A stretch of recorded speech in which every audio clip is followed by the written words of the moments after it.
প্রমাণিত হয়েছে আমর ইবনুল আস রাদিয়াল্লাহু তাআলা আনহু নাকি 80 বেত মেরেছেন মিশরে। কয় বেত? নিয়ম হচ্ছে সবার সামনে, কিন্তু সবার সামনে না মেরে একটু গোপনে মেরেছে। এই তথ্য যখন ওমরে ফারুকের কাছে এসেছে, উনি বললেন না, মারতে হবে সবার সামনে, আলাদা মারলা কেন? ও মদিনায় ফিরে আসলে আমি আবার 80টা মারব। মদিনায় ফিরে আসার পরে সাইয়েদনা ওমরে ফারুক ওই আগের 80টারে আর ধরেন নাই, নিজ হাতে আবার 80টা বেত মেরেছেন। এই বেত মারার 1 মাস পরে এই আবু শাহমা ইন্তেকাল করেছে। অনেক ঐতিহাসিক বলে এই বেতের আঘাতে মরেছে, কেউ কেউ বলেছে নিজের রোগের কারণে মরেছে। কিন্তু দিস ইজ দ্য ইনসাফ সিস্টেম অফ উমর। নিজের ছেলে বলে ছেড়ে দেয় নাই। এখন নিজের ছেলে হইলে 7 খুন মাফ, নেতার ছেলে হইলে 10 খুন মাফ, এলাকার মোড়লের ছেলে হইলে 10 খুন মাফ। নো পার্সিয়ালিটি ইন ইসলাম। ইসলামে পার্সিয়ালিটি নাই। আপনি নেতার ছেলে হন, আপনি বিজনেস ম্যাগনেটের ছেলে হন, আপনি যেই হন না কেন, ইসলামের দৃষ্টিতে সবাই সমান। চিল্লায় বলেন ঠিক কিনা? বানু মখজুমিয়া গোত্রের এক নারী চুরিতে ধরা পড়ল। সাহাবারা বললেন, নবী, মদিনার সবচেয়ে ভেরি প্রেস্টিজিয়াস এন্ড ডিগনিফাইড ফ্যামিলির মেয়ে, আপনি হাত কাটেন না, কারণ ইসলামের নিয়ম চুরি করলে কি কেটে দাও? বিশ্বনবী বললেন, বলো কি? হাত না কাটার জন্য তোমরা আমাকে রেকমেন্ড করছো? এটা আল্লাহর আইন। পৃথিবীর কেউ রেকমেন্ড করলো শোনার ক্ষমতা আমার নাই, কারণ আইনটা দিয়েছে কে? লাউ কানাত ফাতিমাতু বিনতি মুহাম্মাদিন সারাকাত লাকাতা মুহাম্মাদুন ইয়াদাহা। আরে বনু মাকসুমিয়া মেয়ে তো দূরের কথা, আমার কলিজার টুকরা ফাতেমাও যদি আজ চুরিতে ধরা পড়তো, তার হাত কেটে দিতে আমি 1 মিনিটও দেরি করতাম না। দিস ইজ ইসলাম। এই হচ্ছে ওমরে ফারুকের মানাকিব। এরকম ওমরে ফারুক কয়টা লাগবে? আওয়াজ করে বলতে হবে, কয়টা লাগবে? একটা লাগবে। এই সাইয়েদনা ওমরে ফারুক মদিনার প্রথম চিফ জাস্টিস ছিলেন। সর্বপ্রথম উনার পরামর্শে সাইয়েদনা আবু বকর রাদিয়াল্লাহু তাআলা আনহু কোরআনকে সংকলন করেছেন। আমরা এই যে কোরআন পড়ি 30 পারা, এমদাদিয়া লাইব্রেরির 114টা সূরা, কত সুন্দর সন্নিবেশ করা হয়েছে, এখানে সাজানো হয়েছে। আল্লাহর হাবিব সাল্লাল্লাহু আলাইহি ওয়াসাল্লামের সময় কি এরকম কোরআন ছিল নাকি? ছিল না। খেজুর পাতার মধ্যে, গাছের বাকলের মধ্যে, ওটের বড় হাড্ডির মধ্যে আর পাথরের মধ্যে খোদাই করা কোরআন ছিল। সাইয়েদনা আবু বকরের সময় রাদিয়াল্লাহু তাআলা আনহুর সময় যুদ্ধ হলো, 70 জন হাফেজ সাহাবী ইন্তেকাল করলেন। সাইয়েদনা আবু বকর রাদিয়াল্লাহু তাআলা আনহুকে ডেকে ওমরে ফারুক বললেন, ও আবু বকর, এইভাবে হাফেজে কোরআন সাহাবীরা যদি দুনিয়া থেকে বিদায় হয়ে যায়, আল্লাহর কোরআনও তো বিদায় হয়ে যাবে। আমার পরামর্শ হলো, আপনি সব বয়োজ্যেষ্ঠ সাহাবীদেরকে একসাথে করে কোরআনের সব কাগজগুলোকে একসাথে করে একটা নির্ধারিত কপির মধ্যে কোরআনকে সংকলন করে ফেলেন।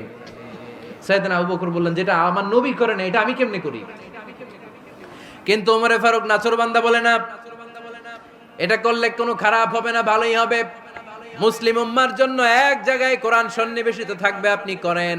সাইয়েদনা আবু বকর রাজি হয় না, ওমরে ফারুকও ছাড়ে না। ওমরে ফারুক বলতে বলতে বলতে বলতে এমন ভাবে সাইয়েদনা আবু বকর রাদিয়াল্লাহু তাআলা আনহুকে ধরলেন, সব শেষে সাইয়েদনা আবু বকর ওমরে ফারুকের কথায় কোরআন সংকলনে রাজি হয়ে গেলেন। পড়েন সুবহানাল্লাহ। উনি বললেন, ওমর যখন আমাকে বারবার বুঝাতে লাগলো, আল্লাহ তাআলা আমার হৃদয়টা ওমরের কথা শোনার জন্য খুলে দিলেন। আল্লাহ তাআলা কেমন যেন আমাকে ইলহাম করলেন, আবু বকর করো, এই কাজের মধ্য দিয়ে আমি আমার কোরআনকে গোটা বিশ্বে জীবিত রেখে দেব। This is Umar. এই যে আমরা হিজরি সনের যে আমরা গণনা করি, এই হিজরি সনের প্রবর্তক হচ্ছে সাইয়েদনা ওমরে ফারুক। সুবহানাল্লাহ নাই? আপনাদের মনোযোগ আছে না গেছে? কই ঘুমায় গেলেন মনে হয়? তাকবীর দেন তো একজন আওয়াজ করে।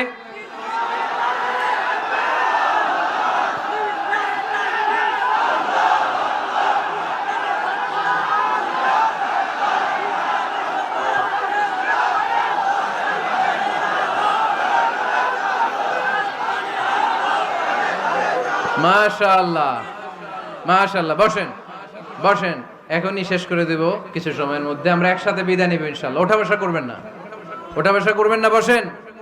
সাইয়েদনা ওমরে ফারুক এই হিজরি সনের গণনা শুরু করেছেন। সাহাবারা বলল, আমিরুল মুমিনিন, খ্রিস্টানদের ঈসাই সন আছে, আমাদের মুসলমানদের কোনো সন নাই। আমাদের একটা সন থাকলে আমাদের জিজিয়া নিতে, আমাদের যাকাতের টাকা উত্তোলন করতে অনেক সুবিধা হবে।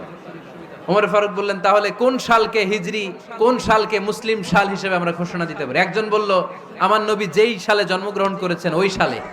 ওমর ফারুক বললেন, না, আমার নবীর জন্ম আমাদের জন্য খুশির দিন, কিন্তু এটা আমাদের জন্য প্রেরণা নয়। প্রেরণা নবীর কাজে, ঠিক কিনা? আরো কিছু সাহাবারা বলল, তাহলে যেই সালে আমার নবী ইন্তেকাল করেছে ওইটারে প্রথম সাল ধরেন। ওমর ফারুক বললেন, না, যেদিন তিনি ইন্তেকাল করেছেন এটা আমাদের দুঃখের দিন, এটা আমাদের প্রেরণা নয়।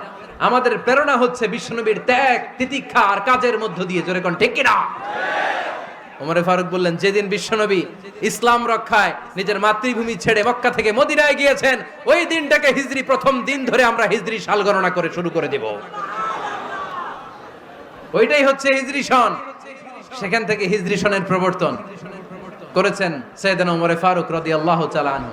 এই যে স্টেট গভর্নমেন্ট, এই যে প্রিজন, জেলখানা, ক্যান্টনমেন্ট, সচিবালয়, গণভবন, বঙ্গভবন, মুক্তিযোদ্ধাদের ভাতা, রাষ্ট্রীয় ভাতা, এই সব নিয়ম কানুন সাইয়েদনা ওমর ফারুক তার রাষ্ট্রীয় আমলে তিনি নিজে করেছেন। চিল্লায় পড়েন আল্লাহু আকবার। মুসলমানদের আলাদা কারেন্সি, নিজস্ব মুদ্রা ব্যবস্থা নিজে চালু করেছেন। সৈনিকদের মধ্যে যারা বিবাহিত প্রতি 6 মাস অন্তর অন্তর 1 মাসের ছুটি কাটাতে তারা ফিরে আসবে, সাইয়েদনা ওমর ফারুক চালু করেছেন। চিল্লায় আওয়াজ করে পড়েন আল্লাহু আকবার। এই যে আমরা 20 রাকাত সালাতুত তারাবি পড়ি রমাদানে, পড়েন না আপনারা? এটা সাইয়েদনা ওমর ফারুক চালু করেছে। সুবহানাল্লাহ পড়তে পারলেন না? কোরআনে মোট 22টা আয়াত আছে যেখানে সাহাবারা ইনডিসিশনে ভুগছিলেন। বিশ্বনবীর মত একটা, ওমর ফারুকের মত আর একটা। এই 22 জায়গায় আল্লাহ তাআলা বিশ্বনবীর মতের পক্ষে আয়াত নাজিল না করে ওমর ফারুকের মতের পক্ষে কোরআনের আয়াত নাজিল করেছেন। আওয়াজ করে পড়েন আল্লাহু আকবার। এদিকে উঠলেন কেন আপনারা? যারা উঠছেন আমার দিকে তাকান।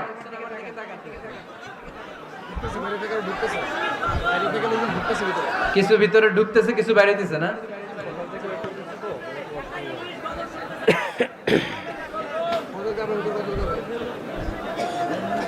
সাইয়েদনা ওমর ফারুক, আমরা সাহাবীদের জীবন চরিত পড়তে চাই না, কত যে অনুপ্রেরণামূলক দৃষ্টান্ত সাইয়েদনা ওমর ফারুক আমাদের জন্য রেখে গিয়েছেন।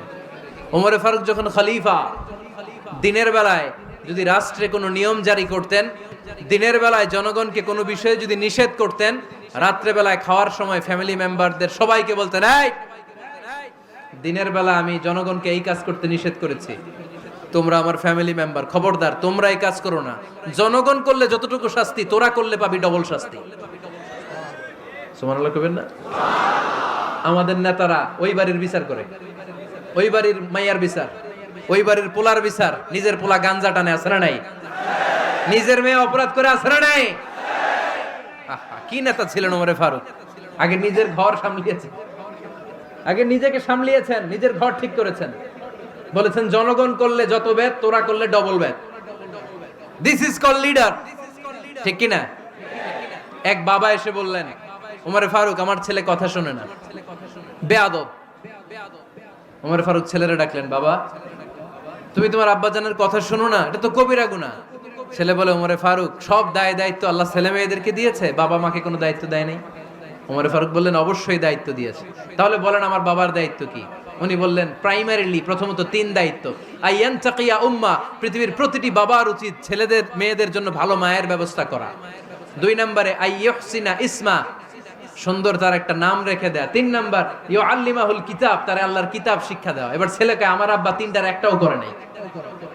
এবার ওমর ফারুক রেগে গেলেন, বাবার কাঁধে ধরলেন, বললেন তুই ছেলের জন্য বিচার নিয়ে আসলি, তোর 3টা দায়িত্বের একটাও তুই পালন করিস নাই। ছেলে বলে, আমিরুল মুমিনিন, আমার মা নর্তকী, আমার মা মাজুসি, আমার মায়ের মধ্যে কোনো আদব কাদব নাই, সুন্দরী দেখে আমার মা রে বাবা বিয়ে করছে, আমার মায়ের কাছ থেকে জীবনে কিছু শিখি নাই।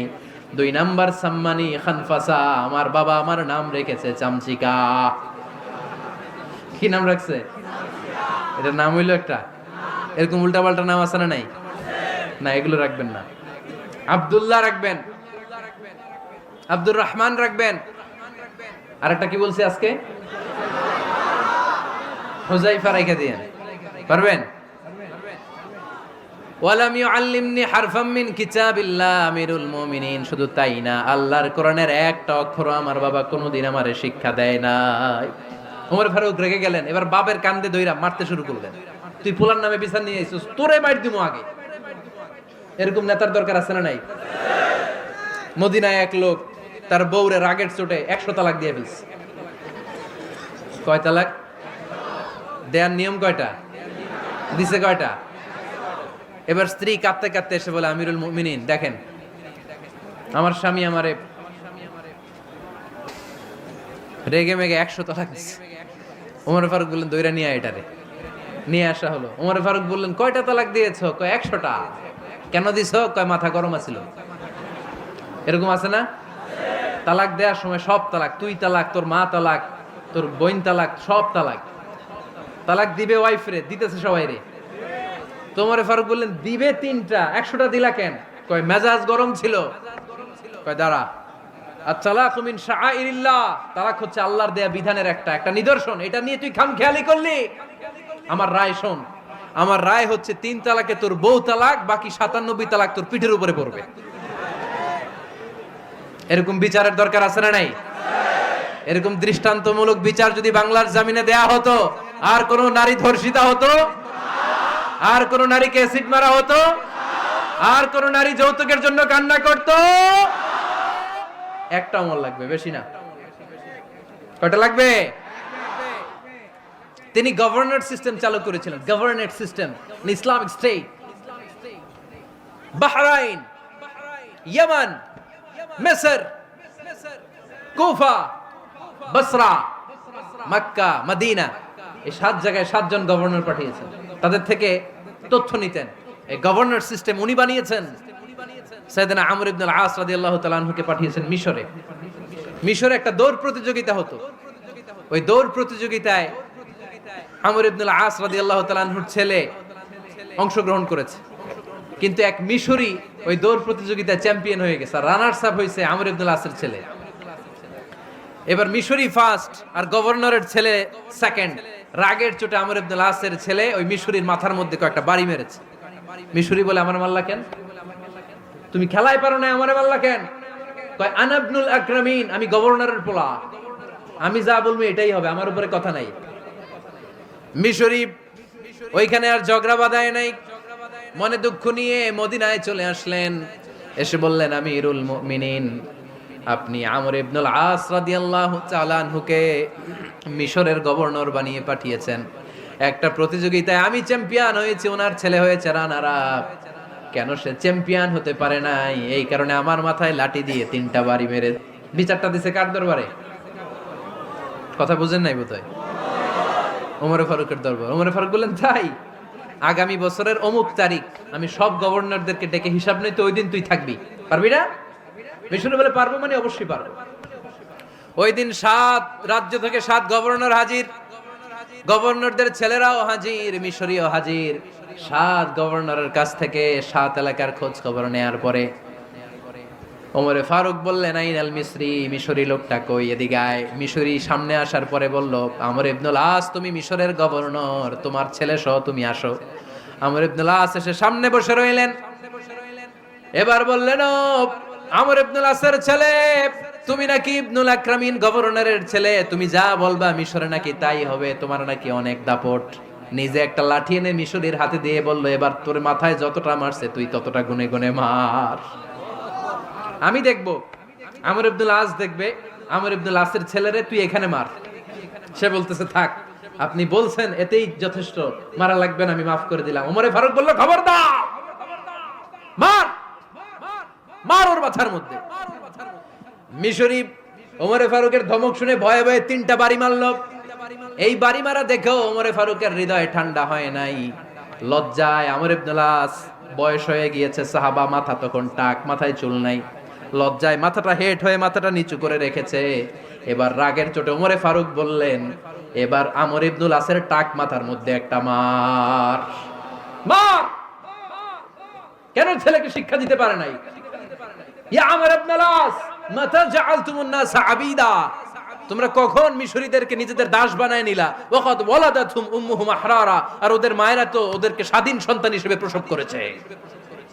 মানুষদের উপর ক্ষমতাগিরি করার জন্য গভর্নর পাঠাই নাই। খবরদার জনগণ, তাদেরকে দেখভাল করার জন্য তোমাদেরকে পাঠানো হয়েছে, তাদের উপর কোনো অত্যাচার করার জন্য নয়। চিল্লায় বলেন ঠিক কিনা? এরকম নেতা